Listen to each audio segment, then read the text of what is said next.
Hey guys, how's it going? As many of you know, I'm currently in the process of writing draft 5.2 of my current work in progress, Monsters and Imaginary Friends. I was going through some files that I recovered off an old laptop, and I just found my original first draft of this project from 2018. So in today's video, I'm going to be reading through that first draft, reacting to it, seeing what's changed, seeing if anything stayed the same, and just overall giving my thoughts, hi Ripley, and reactions to it. Now, I have not looked at this file in 8 years. I actually thought that I had completely lost this draft. The earliest draft that I had, or the earliest draft that I thought I had, was called Draft 1, but it was a revised Draft 1. I was just saving in the same document that I had been working on. So I thought that my original, very first attempt was just gone forever, and I was fine with that. You know, it's a bummer, but it's fine. But then I found a file that was just called Camp NaNoWriMo 2018. And it is the original, actual first draft. So I am obviously very excited. I'm so curious to see what it's like. So my expectations before I go in, I think that it's going to be very short because I usually set 30,000 words as my goal for Camp NaNoWriMo. I'm also expecting it to be bad because I wrote it in 30 days and it's a first draft. Specifically, I think the plot is going to be really weak. Plotting itself, like getting from point A to point B to point C, etc. I really struggled with this project. Especially at the time, my first drafts always had a bunch of unnecessary subplots and side quests and detours that I ended up cutting almost all of in draft 2. I don't think the writing itself will be too messy because even though I was writing fast, I do tend to tidy things up as I go. So I expect it to be somewhat clean. I'm just expecting it to be poorly executed. And I expect the characters to be pretty similar to how they are now. I feel like the characters were always pretty solid in my head, so I don't think there's going to be very many changes there. I don't know if they're going to actually sound like themselves. I don't know if they're going to have the right voice, the right mannerisms, but I think that they'll be very recognizable as the same people as they are now. But that is enough stalling. I'm going to open up the document and we're going to get into it.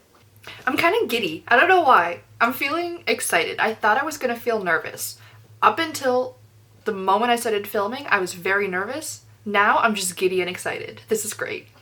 Let's open it up. Oh my gosh, it's only 19,000 words. 19,030 words. Okay, let me actually go to the very end to make sure that this is the full thing. Yeah, it says the end at the end. So this is the completed thing at 19,030 words. My outlines are twice as long as that. I wonder if this was around the time when I realized that my first drafts always had so much unnecessary like filler and unfinished subplots and stuff like that. And I wonder if I was overcorrecting and just like sticking to the main plot and that's why it's so bare. Oof. Alright, Imaginary Friends manuscript. The title! Oh my gosh, I forgot! It used to just be called Imaginary Friends. That is so disrespectful to Rabelais, the monster. Like, the story has always had two protagonists. The initial idea of the story was a monster and an imaginary friend teaming up together. Why did I just leave out the monster? That's so sad. To be fair, Monsters and Imaginary Friends is a bit of a mouthful. But I call it MaIF in my head, M-A-I-F with a lowercase a, but I never say it in videos because I never did before, and so I just don't. But now that I'm saying that out loud, that does sound completely absurd. So maybe I'm just going to start calling it MaIF out loud sometimes. And I'm not going to be weird about it. Okay, so the very first line stayed the same up until draft 4. Joey woke with a start. Because I never thought of anything better to open it with. Now it's different. Now it's a tiny bit of just like setting the scene, establishing that it's like dark and spooky. So the first paragraph is... You know what? I'm just going to read you the first paragraph out loud. Joey woke with a start. The young boy blinked hard, trying to make his eyes adjust to the dark night. He didn't dare reach up to rub his eyes. He knew something had woken him. He saw the outline of the monster in the doorway. Whoa! That was quick. I knew that my opening used to be way too fast, but I didn't think that it was literally one paragraph establishing that Joey woke up and then the very next line is the monster. I do like the descriptions. They're not as bad as I expected. I haven't really described like the scene or the characters or anything like that, but describing the action is okay. So the first scene, the monster attack itself, is 291 words. Now, I'm all for a quick opening, like something quick and catchy, like I'm fine with that.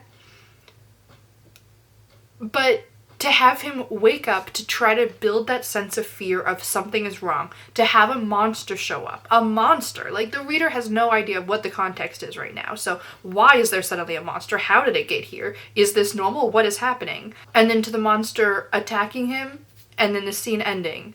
291 words. For comparison, in the current draft, it is 1,611 words, which is still quick. So that is really fun. Wait, Rabla's just there. So in the first scene, we have Joey woke up. There's a monster there. The monster attacks him. End scene. The next scene starts with Joey waking up again. 3 sentences. Joey woke with a start. He blinked hard and looked around his bedroom. He heard a scraping sound from under his bed, and a monster slowly crawled out and stood up. Okay, hi Rabla. No theatrics, come on now. And it's funny because now there's like a little thread that gets brought up a couple times that Rabla doesn't go under the bed because he has horns, like little horns, but he can't go under the bed because he can't like move around properly under there. Obviously, it would just be illogical for him to be under a bed. So he's actually not a monster under the bed anymore, he's a closet monster.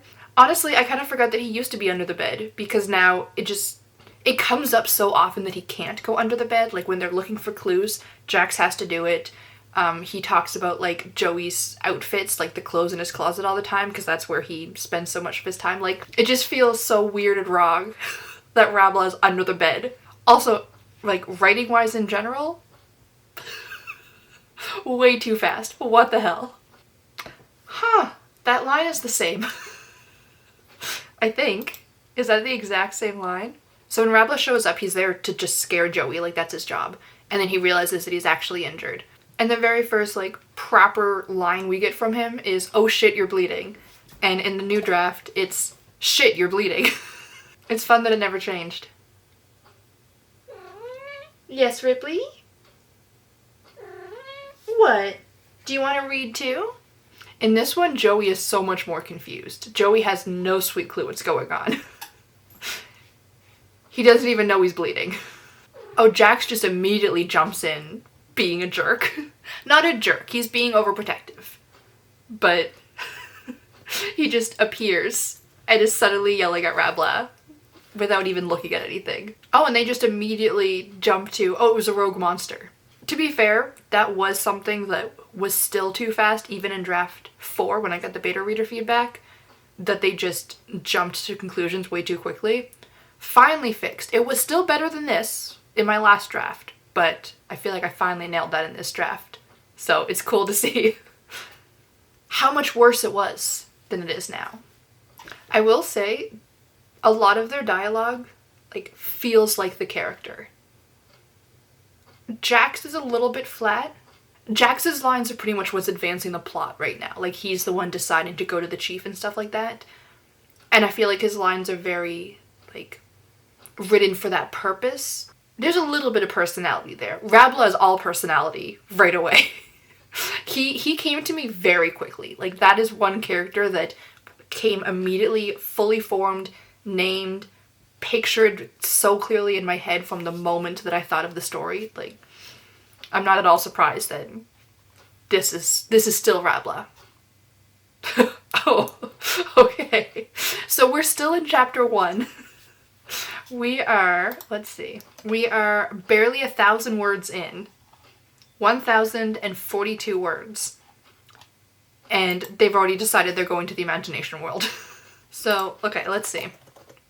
It's fun looking at this through word count.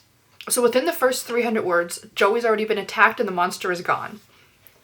We meet Rabla at about 328 words. He realizes that Joey's hurt around 500 words. Calls for Jax. Jax appears and they are fighting by word 616. By word 750, they have decided, without looking at anything, without any clues, they just heard, oh shit, there was a monster? It must be a rogue monster that snuck in from the imagination world. No other explanations. That must have been what happened. I spend almost 150 words establishing Joey's life. He says he wants his parents. Jax asks where his older brother was because he's supposed to be babysitting. They establish that there's no cars in the driveway. He's probably off somewhere. What did I put? Parked somewhere with his girlfriend is how I worded it. Now he's at a party. So now we're at about 900 words. Jax says he's going to the chief. Rabla's making fun of him. I'm sorry, the chief is a boy? What do you mean? What? Why?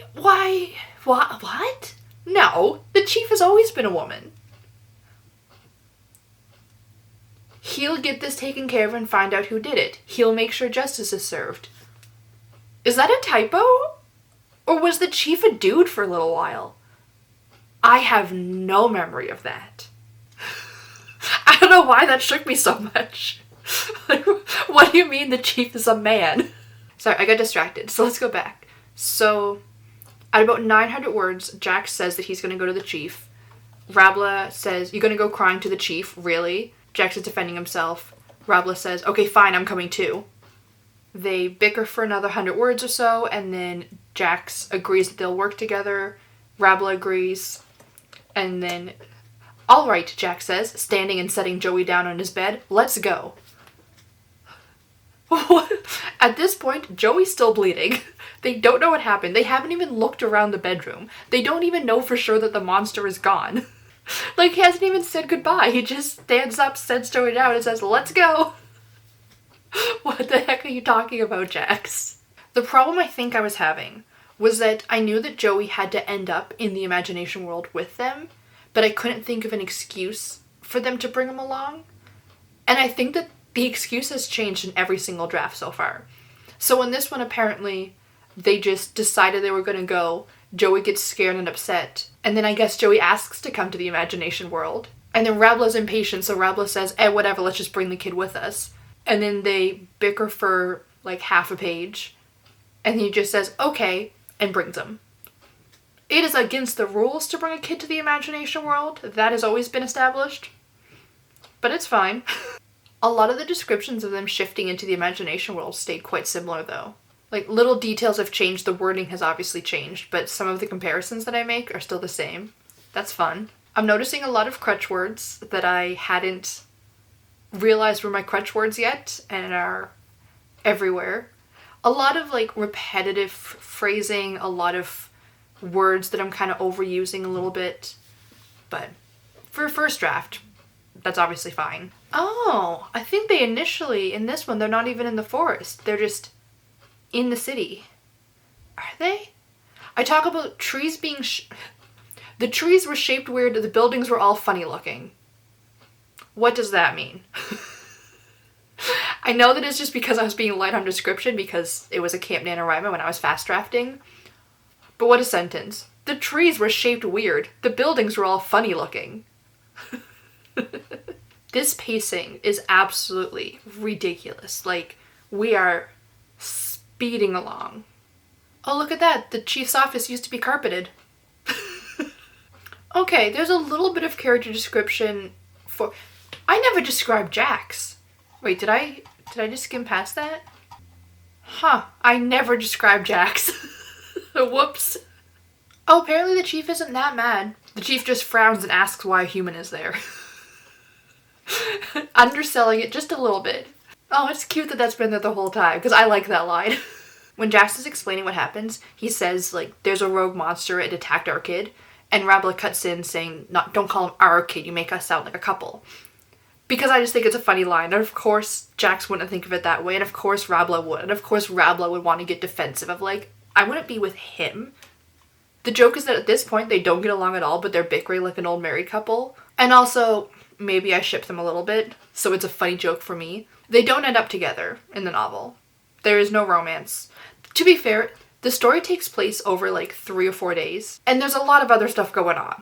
The chief is very dry in this version. She still is quite dry, but there's a little bit more humor to it. Like when she's introducing herself, she says, you know, my name is the chief, but you can call me chief. In this one, he's just straight to the point. Tell me what happened, give me the description, let me fill out the paperwork, done. Like, no small talk, no friendliness, nothing like that. In the current one, she's still very to the point, like very professional, doesn't mess around. But she's at least friendly. And some of it is... That's not how you spell choked. That says chalked. Sorry, just found a little typo. Oh, fascinating. In this one, the chief acknowledges the Nightmare Labs at the very beginning when they're doing like the intake thing. Fascinating, because a very big part is that they don't believe the Nightmare Labs exist. They think it's just a rumor, a scary story that monsters tell other monsters, like that kind of thing. And that when Rabela's trying to pursue discovering who's behind the Nightmare Labs, where it is, what it is, etc., the chief doesn't want him wasting his time on that. And that's a big part of the conflict between Jax and Rabela, is that Jax just wants to do what the procedure is. He wants to follow these exact steps and do it the official way, the legal way, etc. And Rabela thinks it's something darker going on, and they have to bend the rules. I'm glad I changed it, because that adds a lot of questions and makes a lot of things very weak. So, glad that changed. That must have changed in draft 2, because I thought that it was like that the whole time. Was that they were denying the existence of the Nightmare Labs, or at least downplaying their involvement the whole time. This definitely all feels too easy, which makes sense because I didn't really know what all the different conflicts were going to be.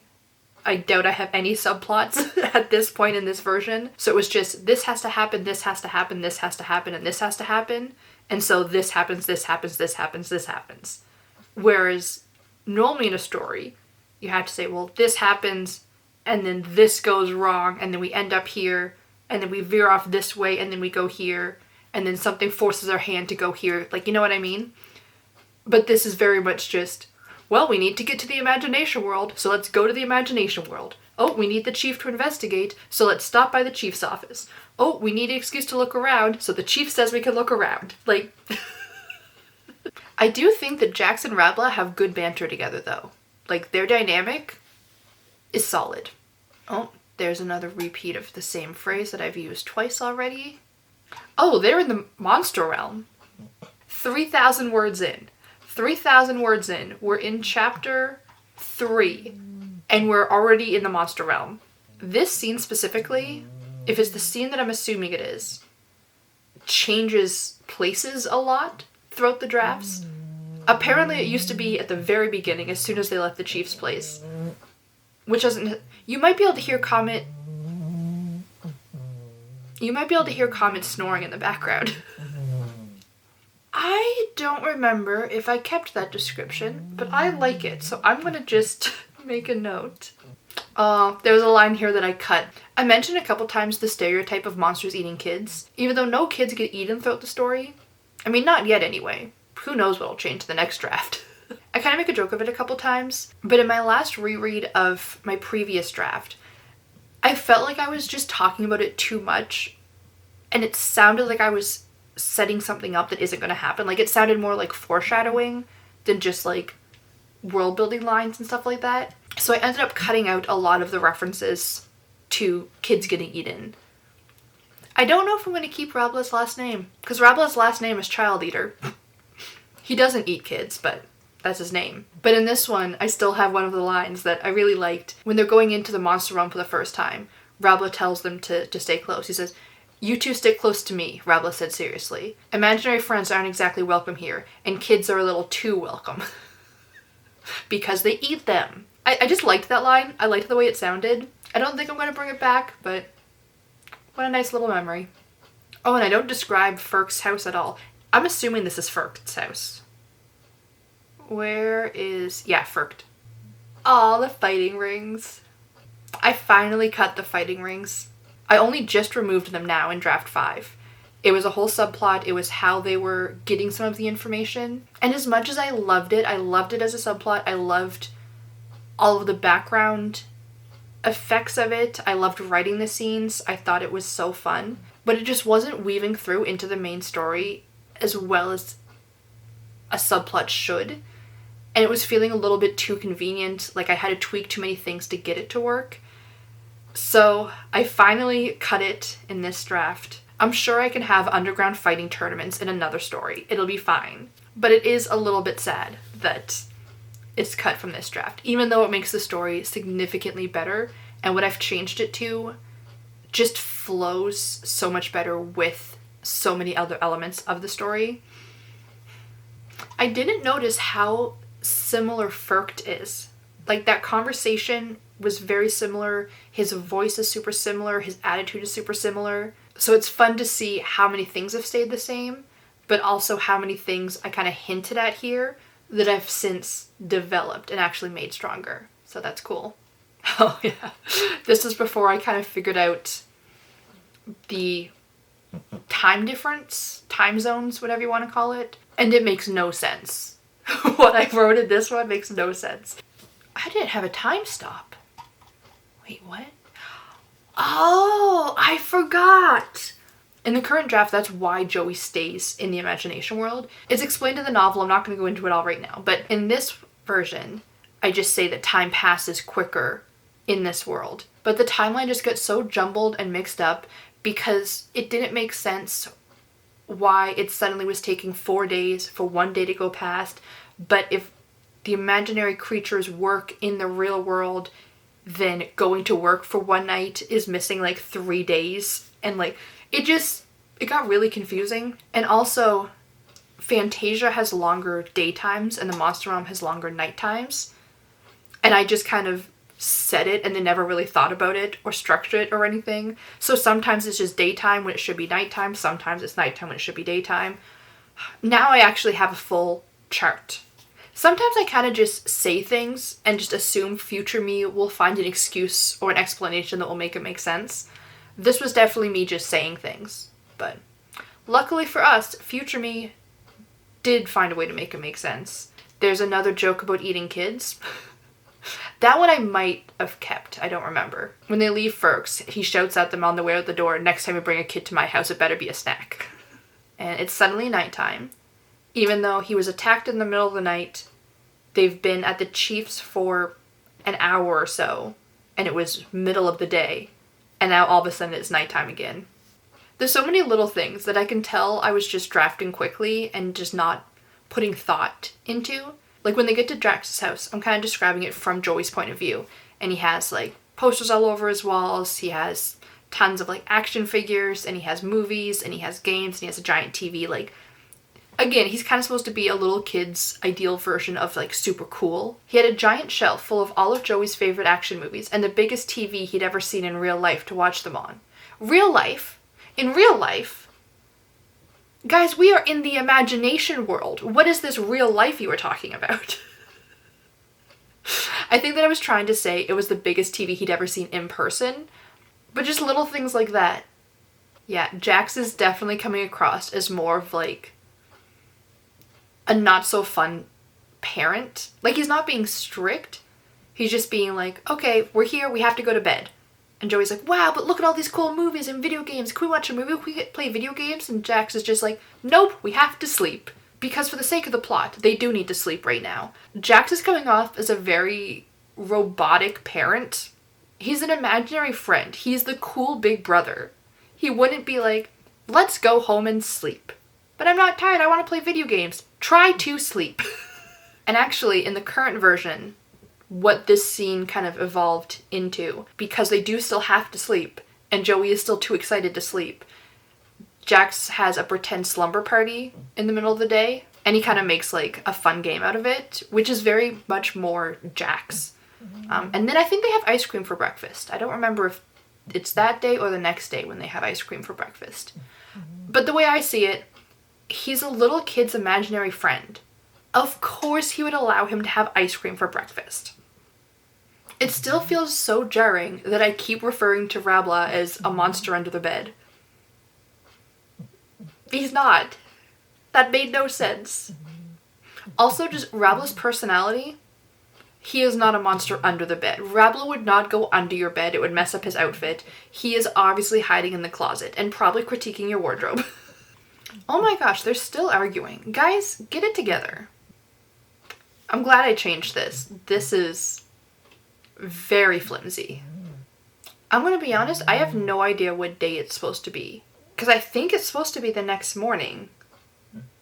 But I think it's daytime, like late in the day. And they're gonna watch a movie before they go to the monster realm to go back to the fighting rings. That timeline makes zero sense. Aw, they just made up a little bit. Jax made him some toast. And Rabla complained about it. And that is their peace offering. Is that he said thank you, but not too much of a thank you. Okay, so I've established that the roads and the layout of the monster realm changes. Like, sometimes a street wasn't there the day before, sometimes something is going in a different direction. Like, I established it back here, but you can tell that I had not figured out at all what I wanted to do with it yet. It also changes every day, which I don't like as much. Now it just changes who knows when. Maybe that street will be there for a week. Maybe it'll be gone next time you turn around. Who knows? Joey asks if they ever get lost, and Rabla says, like, monsters don't, because they always know where to go. And Joey says, how? Rabla shrugged. We just know. Instinct or something. That was 100% because that's all I had figured out yet. That wasn't Rabla shrugging and saying that. That was me writing it, saying, they just know. Instinct or something. Nightmare District? What the heck is a Nightmare District? I wonder if this is the Terror District, and this was just the original name, or if this is somewhere completely different. But the Nightmare Labs have always been called the Nightmare Labs, so having a Nightmare District, glad I changed that. Oh look, I've somewhat described Jax for the first time. I mentioned that he's wearing a hoodie. Well, I don't. I say that he's fiddling with the string of his hoodie. I love this scene. I miss it so much. I've taken some of my favorite elements of it and incorporated it into different scenes in the new version, but they basically think that the monster that attacked him is going to be at this fighting tournament. So they go down to the fighting rings, and Jax is under the impression that they're just going to go around, ask questions, maybe pass around the monster description, stuff like that. And Rabla kicks the door down, storms into the building, grabs someone by the throat, and just starts shouting at them. And now he's threatening him. And now he's threatening all of his friends. He's threatening him some more. He got the information. He drops him. He insists he was never there, and then they leave. Wait. Oh, interesting. Wait. This makes no sense. What? So they go to the building where they're setting up for the tournament. And that's where they go in, threaten one of the workers to give them the information, blah, blah, blah. And now they just went to this other place. And this is where the tournament's taking place. But I do specify that this is where the fights... Why are they... What does that mean? Why are they setting up for a fight 2 hours away from where the fights are happening? What was I thinking? I have no idea what I was initially planning on this. That makes no sense. Yeah, their excuse for going to that building is because that's where they're setting up for the tournament. And I mentioned even that they're setting up, like, tables and stuff, and they're getting all the, like... But the fights are obviously happening at this building, and they've been walking for 2 hours to get here. What? Yeah, and now Rabla's punching people in the face. Classic Rabla. Oh, look at that. They didn't even get jumped. I really thought they were gonna... Oh, and now he's just leaving. The plan worked. Easy peasy. Just beat up some guy at a fighting tournament in front of all of his friends and then walk away. No one will stop you. It's fine. Okay. I know that I was rushing this.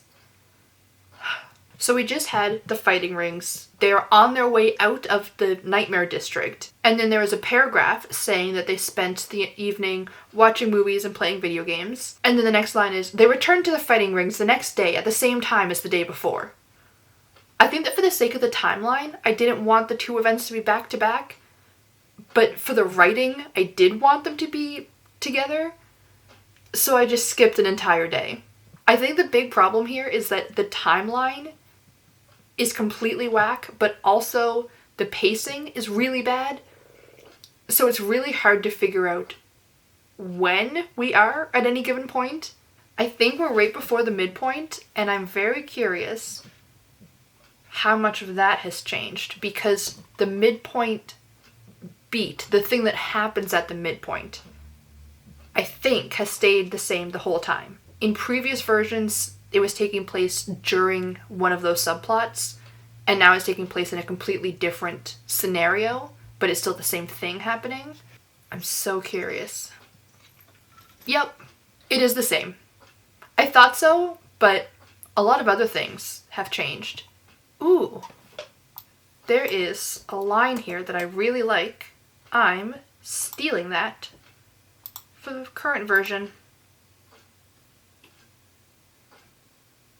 I have no idea what they're planning right now. They're being so vague that I'm pretty sure that I didn't know what they were about to do, and I was stalling for time to figure it out.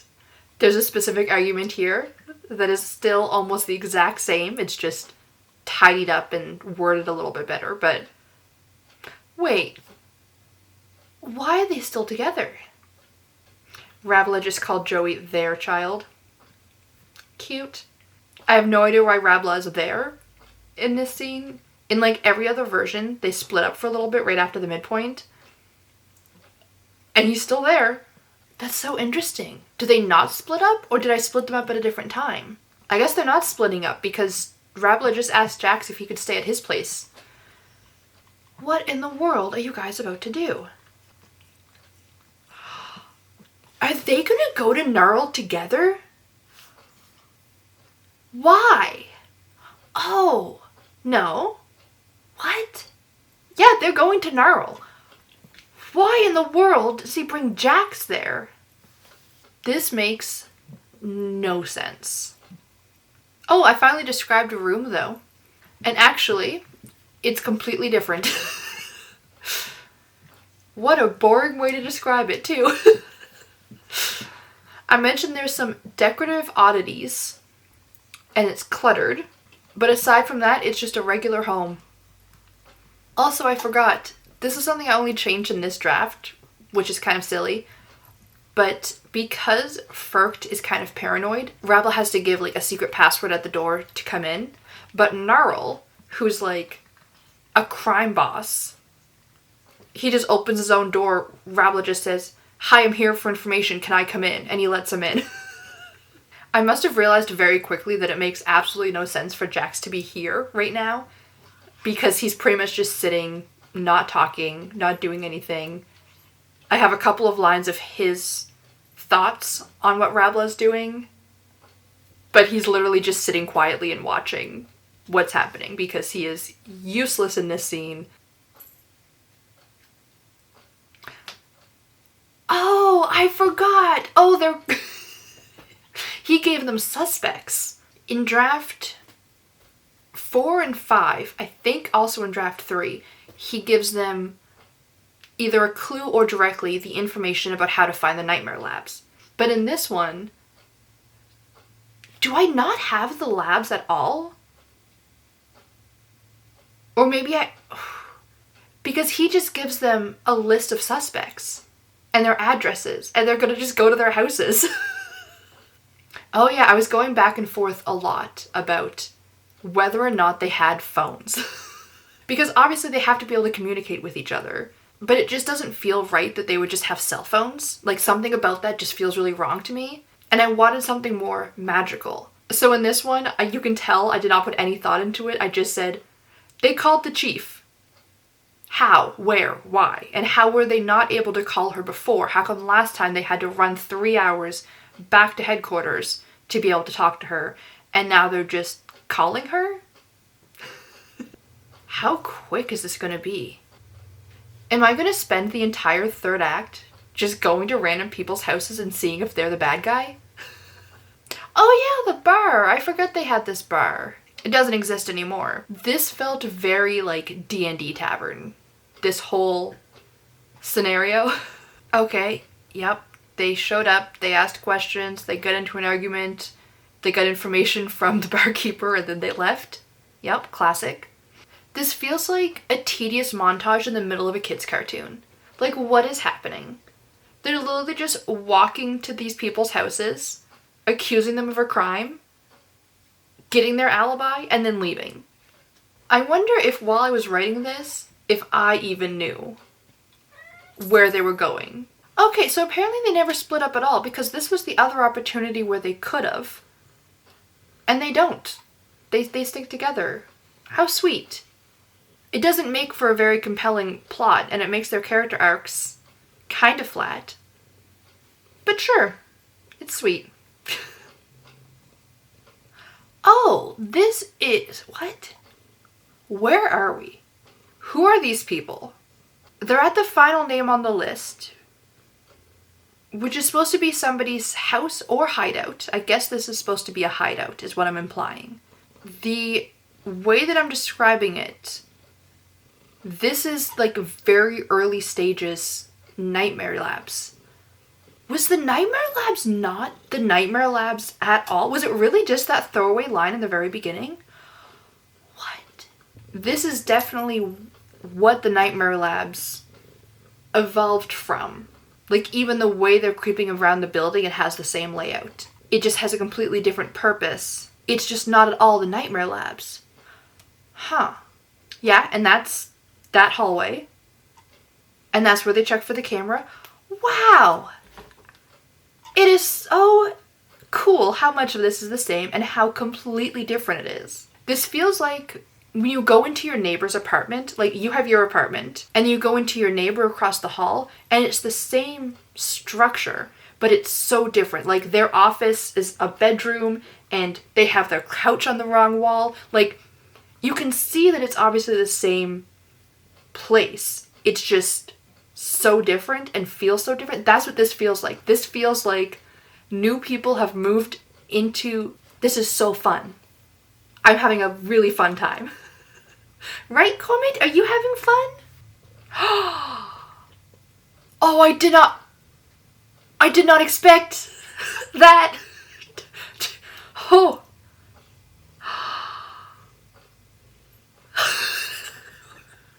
Why am I so shocked? I should have known this. I wrote this. I shouldn't be so shocked. Like, I wrote this. I did this. But and they just found the experiments. Okay. So I have definitely fully, at this point, abandoned the idea that this is somebody's house or hideout. Like, this is very much a mad scientist laboratory at this point. Which is basically what it is now. So I must have gotten that idea while writing the original version of it and just never went back and tweaked it to all fit together, because again, this is a first draft. I was fast drafting. Sorry, honey bear. Side note though, all of this came out of nowhere and is not well written. Because I'm reacting to it knowing what it is, and I have the context in my head of all of this stuff, it makes sense to me. But they just walked into this person's house, and suddenly it's a top secret lab, and suddenly there are these experiments, and suddenly there's something else there. So as it is written, bad, no sense, complete, utter ridiculousness. Comet desperately needed supper, but I'm back now. Alright, let's figure out what the heck is going on here. Oh, interesting. I call it the Nightmare Lab. Singular. I wonder when that changed. Also, I wonder why that changed. Why is it lab or labs? Who knows? I obviously have no idea while I'm writing this what the heck the Nightmare Labs are. There's just a line once they get in there and get to the experiments and everything. And Jack says, "This is the nightmare lab, isn't it?" I can tell that I'm hedging my bets here because there's a couple different things that I'm setting up. And I can tell that I just had no idea while writing this which direction I wanted to take it in. So I was just leaving all 3 doors open. Oh, and we're moving on very quickly. Oh, okay, never mind. No, something is going wrong. Okay, good. They've decided to leave very quickly. They go in, they're looking around, they come across the experiments, and then they go, "Oh shit, this is pretty bad. But it doesn't look like it's what we're looking for. Let's get out of here." And now they're running into enemies on the way out.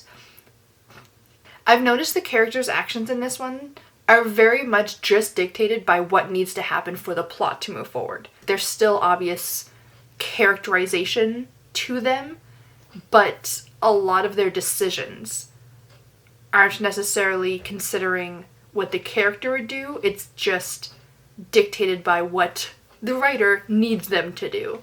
So it's interesting seeing that. And seeing it so obviously, because I don't think that I really noticed I was doing it this badly when I was writing it. It's also just something that, with hindsight, I'm recognizing more. And also, obviously, I've grown and become a better writer in the last 8 years. So it's really cool to see. Ooh, a fight scene. Okay, let's see how I did here. Fight scenes with me, really hit or miss. Okay. Not the worst one I've ever written. The pacing of it was stronger than I usually have it. The action was okay. It needs a little extra spice. It needs some, like, more hard-hitting words. It needs to kind of magic up a little bit. But overall, not bad. Fine for a first draft. That's what I'll say. Oh, they're outside now. They escaped. Okay, that was quick. Yeah, I missed I missed one line. And that's all it took. Again, this is very short, very quick. Too short, too quick. Okay, good job justifying why the interesting thing didn't happen. Maybe it would have been better if I would have just allowed the interesting thing to happen. Yeah, I knew that was coming. Stupid decision. Like, so bad. Bad quality writing. I can very much tell I had no idea how to get myself out of the hole that I had dug. I guess I can spoil this because this entire subplot that we're following has been removed and none of these elements come into play in the story right now. So this isn't spoiling anything for the story as it stands.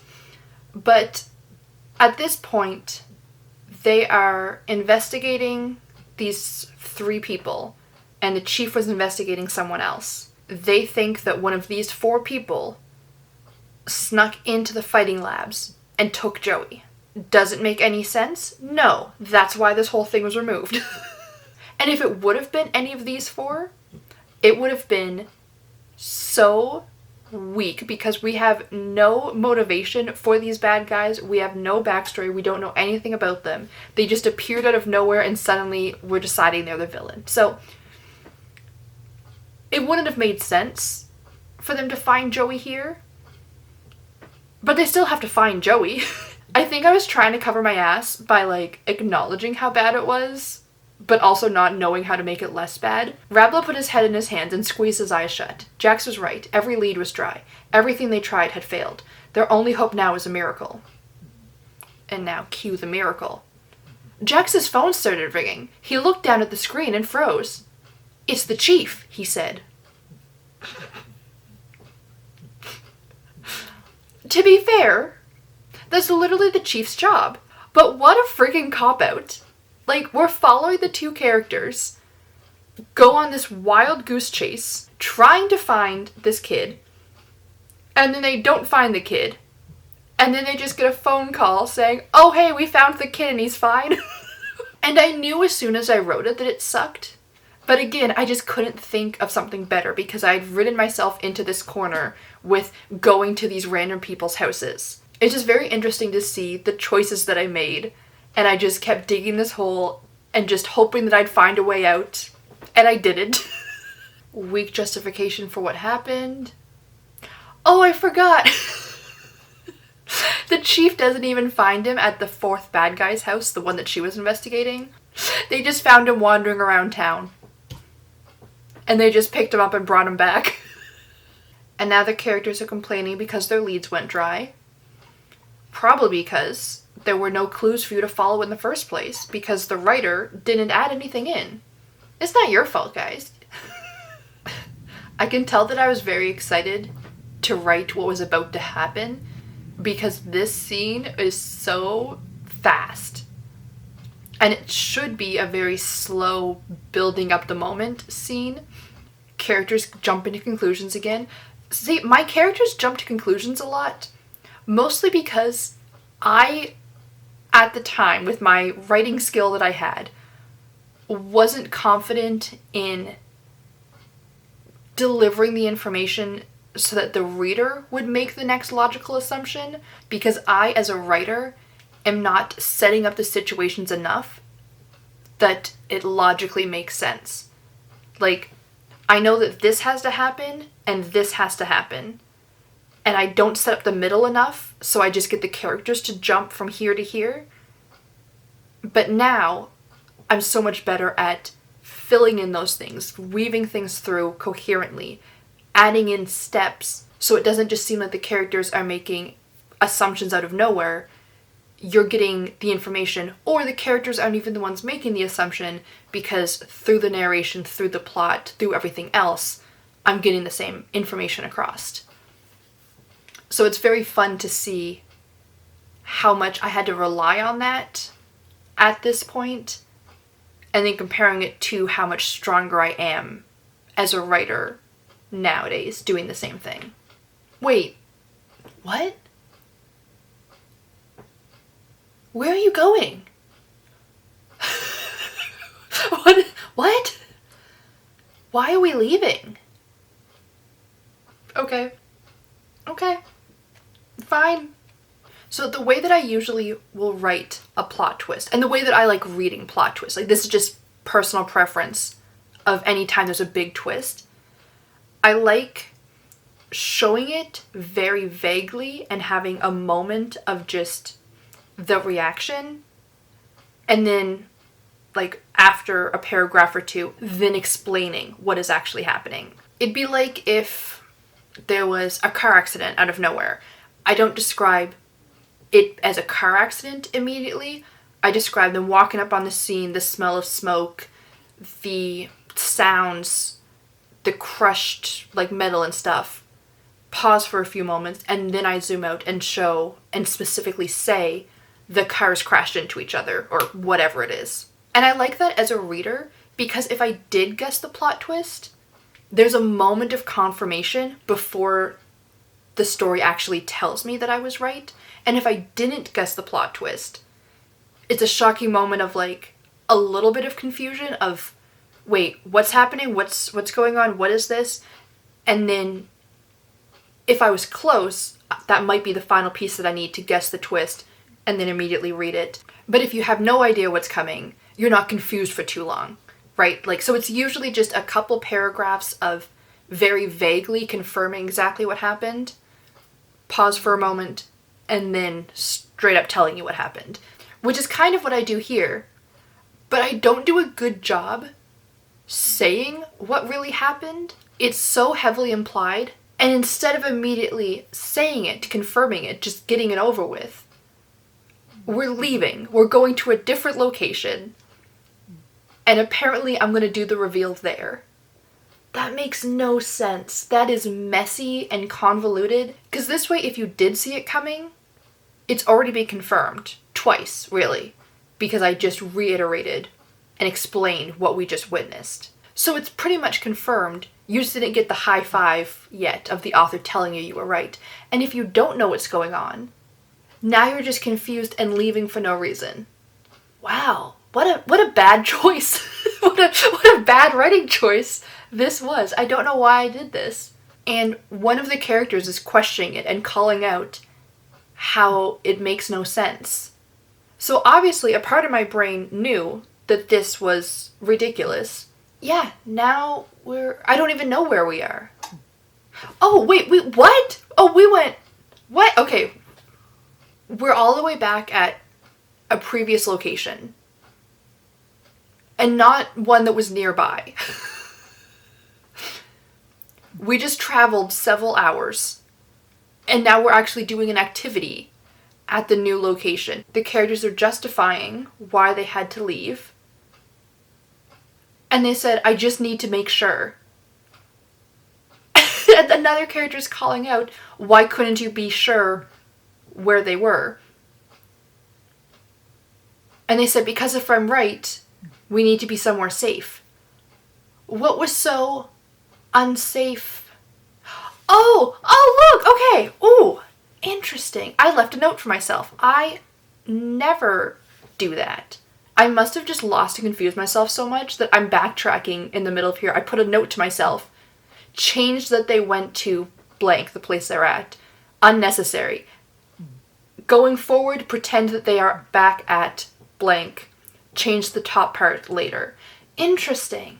I'm wondering why I didn't just change it there. Like, it's not like it's a long scene. Unless I had just confused myself so much at this point that I was just overwhelmed and couldn't figure it out in the moment.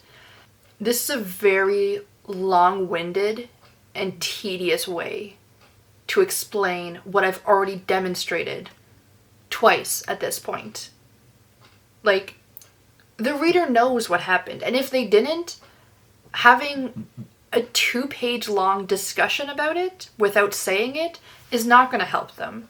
I don't know if this was just a very bad attempt at trying to build up the suspense, or me trying to compensate for the backtracking that I did, or if I was just in a rambly mood. But get to the point. Oof, their reactions. A little bit dramatic. It's fine. You know what? I'm curious. So by the time I imply what's happening to the time that I actually say the words on the page, almost 1,300 words, 1,295 words. That's the length of the entire setup prior to going to the imagination world. That's the length of the attack, setting up the whole world, meeting all of our main characters, getting all of that established is the same amount of time as it takes me to just come out and say, hey, this thing happened. How many words are left? About 1,100, 1,200 words left. So to just come out and say what happened is the same amount of time as it takes to have the characters react to what happened, readjust everything, change what they're doing, wrap up the whole story, wrap up all my loose ends, and end it. It takes the same amount of time. Pacing is never my strong suit in first drafts, or second drafts, if I'm being honest. Sometimes it takes me a couple tries to get the pacing right, but this is really bad, even by my own standards of how bad I know it sometimes is. There's a lot of good emotion in here. It's just that the emotion itself isn't coming across properly because the pacing is so out of whack. But definitely potential. I can see where I was trying to go. The last chapter is 600 words. 609 actually. Nice. And I'm kind of reiterating things that I already reiterated, so it's word count but not progress. A very, very quick pivot in their plan. 2 quick questions and we're just there and it's just done. Very messy wrap up. And by that I mean nothing is wrapped up at all. I'm basically just telling you everything is fine, don't worry, don't ask questions. And the end. Okay, you know what? Yeah, okay.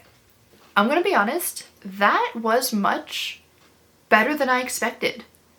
I thought that there's a lot of good there. There's definitely a lot of things that needed to be fixed and that were fixed. But I think it was kind of fun, especially now that I'm on draft 5.2. I'm not getting as frustrated with how many things need to change because I've changed them. I've changed them so many times. So if I'm seeing, oh, this character is really flat, this subplot goes nowhere, this element is really weak, it's fine. That was 4 drafts ago. I'm usually someone who is very critical of themselves. I have unreasonably high expectations at all times, and I really beat myself up when I don't meet those unreasonable expectations. I was really expecting to be more embarrassed, I guess, of my old writing, and I'm just not feeling that way at all. I am feeling such a sense of like nurturing and pride about that old draft. I feel like we've moved so far past that. That was baby bug. That was past me. I feel like that version of me is just like some kid that I was responsible for. That person feels more like a younger sibling or a baby cousin who looks up to me and who I have to take care of. And if I'm thinking of that version of me in that context, how can I be anything but kind, right? And I'm proud of that kid. Like, they obviously did their best with the skill levels that they had at the time. And I'm proud of them. I don't think that they should be embarrassed, and therefore I don't think I should be embarrassed. I think that seeing how far the book has come, I see that more than I see all the problems with the old book. I think that all things considered, with the skill level I had at the time, with the understanding of the story that I had at the time and how limited that was, I think it's fine. I think it's very solid. I think there's a lot of potential there. I mean, obviously, those are the bones, those are the building blocks for what Monsters and Imaginary Friends has become. Like, the book that I have now, that I love and that I adore and that I do feel proud of, all things considered, that's where it came from. And so how can I look at that and criticize that because it gave me this? I think I was expecting to feel very negative, but I just feel kindness and compassion. So all in all, this went so much better than I expected. I had fun, I got to laugh at myself a little bit, and I found some cool ideas. I had some little tidbits that I can reincorporate into the story. I got a little bit of inspiration for certain things, or old ideas that I think I can revamp. But that is going to be it for today's video. If you guys enjoyed it, please hit the like button to let me know, and subscribe to stay up to date with the rest of my videos. I post new videos once a week, usually reading or writing related. So I hope to see you guys next time, and until then, have a great day. Bye!